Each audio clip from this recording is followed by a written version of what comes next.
Hey guys, Steve Breakstone with B-Stone Racing. I just got back from racing in Orlando. Had a really good weekend, getting ready to service the clutch. So I thought I'd share a few tips with a few people. One of the things I got here is an MTC slider clutch. The MTC Gen 2 clutch is going to be the same kind of setup.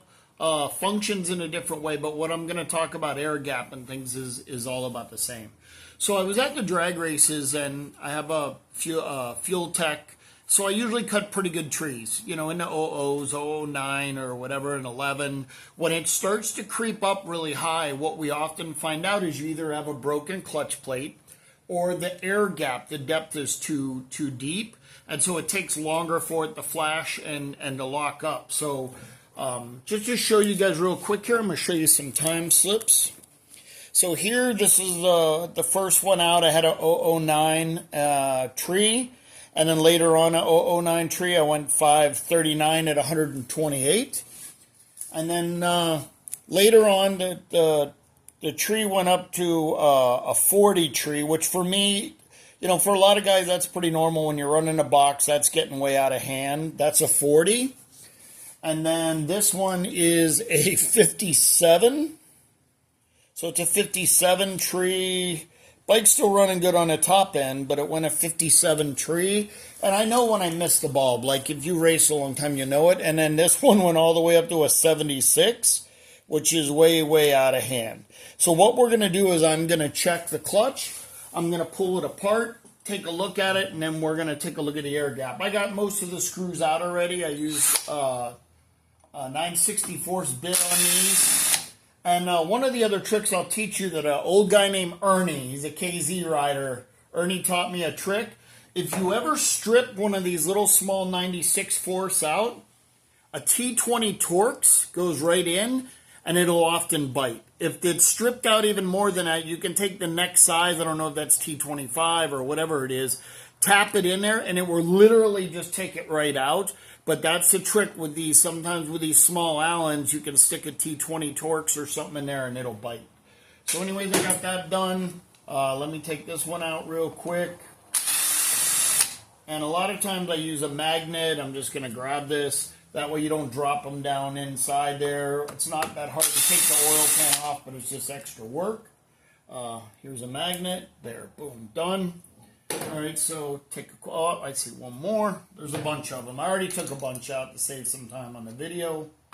All right, I just saw the clutch walk, so it's loose. Okay, so what we do is we take out the clutch, and then what we're gonna do is this is about a 50 thousandths depth, and we want to run about 50 thousandths of air gap. So, because it sits in 50, I can have up to 100 thousandths of air gap on here, but I don't want any more than that. And it looks pretty good. We'll find out here real quick. Let me grab a mic, guys. Sorry.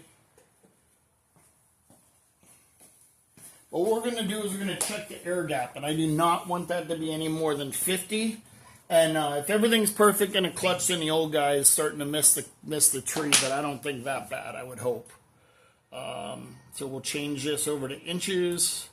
We'll zero it out. And then we'll go right off of here. And so, yeah, so I'm looking at 160 thousandths minus the 50 is still like 100. So that tells me, let me zero it again and I'll check it in another location.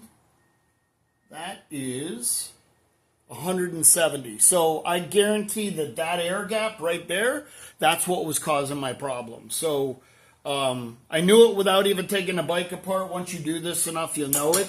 So one of the other things I'm going to show you guys, and if you're a ZX14 rider, I'll show you a couple of cool little things here. So, what people don't know is not the metals, but the fibers. This is a fiber off of the ZX14, and you're going to see that it doesn't go all the way to the edge. So, you still have good fiber surface. This is out of a Hayabusa. It got fiber all the way to the edge, but they're thinner. So, if I needed less air gap, I would put one of these in there, and they have really good bite.